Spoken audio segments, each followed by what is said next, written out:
Hello, good afternoon again, with a few more questions. I've got a couple of quick ones in my mind, and Phil's over there with a sheaf of papers with a few more if I run out. Somebody, again I think a young man, wrote and asked whether my soul reincarnates into maybe an animal or something. Well, the first thing I'd like to say to that is that soul or spirit, as I stand before you now, present, I'm not aware that I have a soul. I'm very aware of standing in this infinite presence, invisible, silent presence, which to me is spirit. So I, as a separate entity, don't have anything to reincarnate, do I? How can I? Because I've left all that behind. Now then, before this blessed state that I feel myself in, when I was still very much of a personality with certain characteristics, well, then indeed it makes sense. I've got a very clear picture in my mind of, a long time ago actually, of being on my farm, and a neighbour came by with a little yappy terrier dog.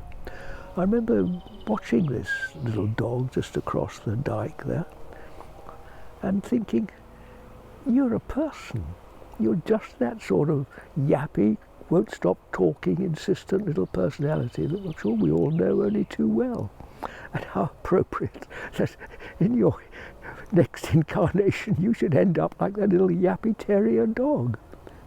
Well, that to me answered the question. But just to come back, being present now, even if I have these irritating or perhaps endearing personal characteristics, when I really come into the present, they just melt away, together with my thoughts and my opinions and all the other things that characterize this man that used to be called John Butler, from which I'm now, at least at this moment now, free.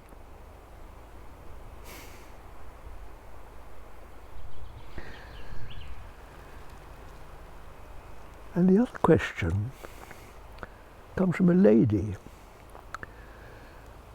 And you know, I'm sorry, I just forgotten the exact words that she used, but she asked something about my love. And really the same thing applies, because again, at this moment here and now, I'm not sure that my love means anything.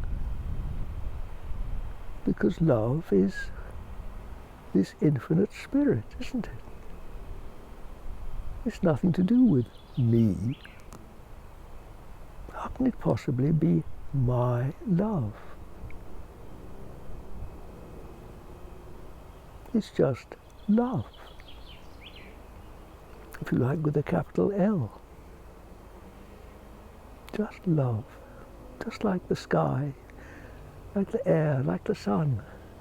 This spiritual sunshine that is totally all-inclusive.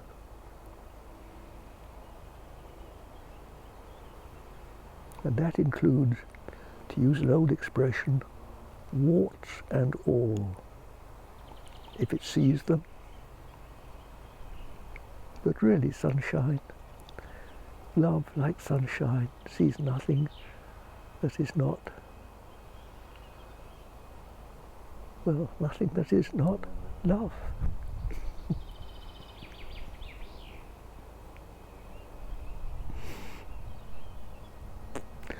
Now then, Phil, you've got one. Here's one for you, John, which this'll set a cat amongst the pigeons. Help me with something I have trouble understanding. Is the woman made in the image of God also, or does she inherit an inferior form of spirituality not equal to a man's? I thought you'd like that one.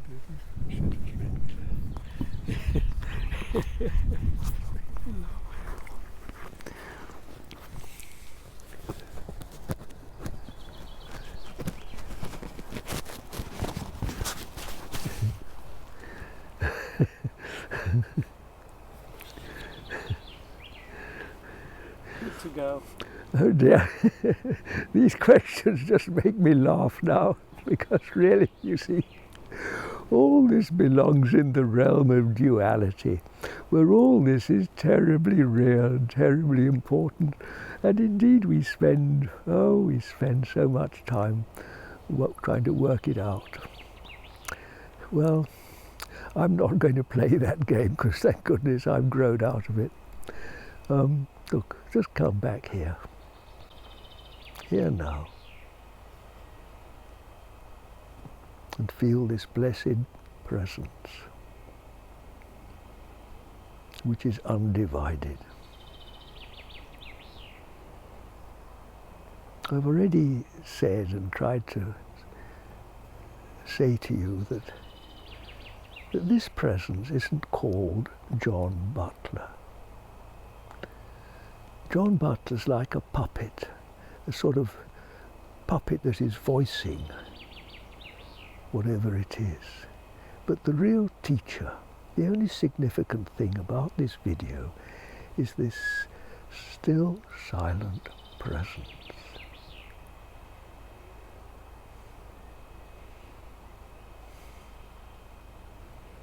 Feel it for yourself.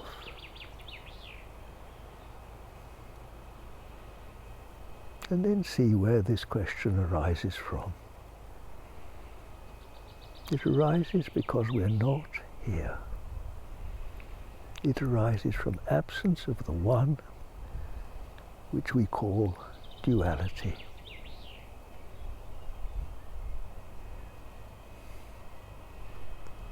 And it isn't even just as simple as two. It gets divided into infinite multiplicity of different options and questions and subdivisions and analyses that lead you to ever more down the slippery slope to more and more of less and less. Yes, you can play with there as long as you like if you want to. But for those of you that really want to know, come back here. Before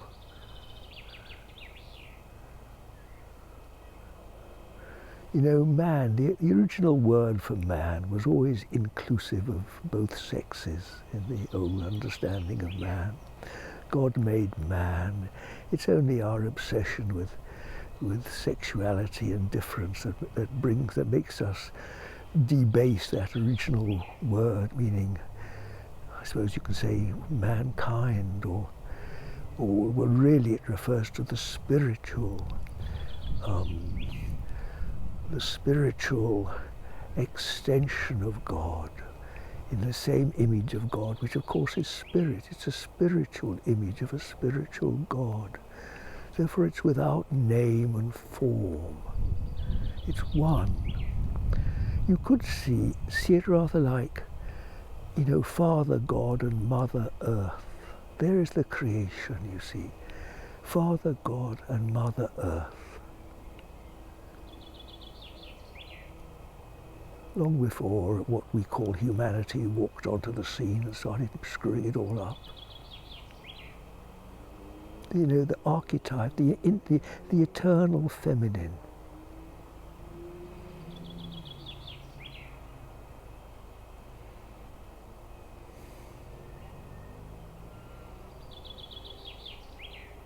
Just in the tree, just in front of me, there's a bird singing. Just little tweet, tweet, tweets. In this presence, it is perfectly contained, just like the faint sound of the wind in the trees, even the distant motorbike.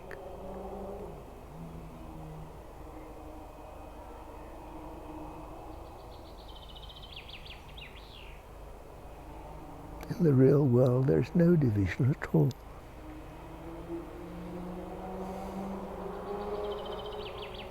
Neither is there name or form, because everything's free, formless in its infinite perfection.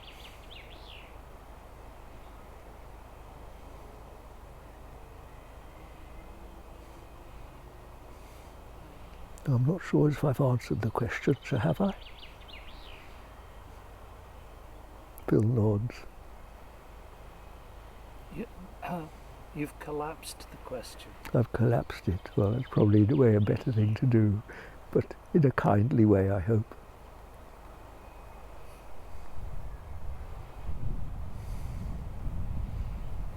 Utter simplicity, dear.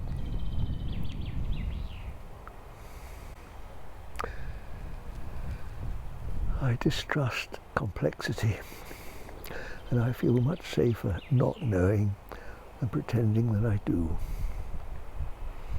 So I recommend it to you also. When your friends ask difficult questions, or even your own mind starts asking difficult questions, come back to the present. Then you can just smile at it, can't you? What was it all about? Here and now. Forevermore.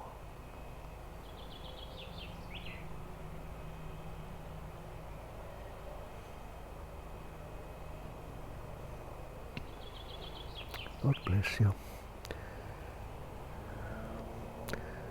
Until another day.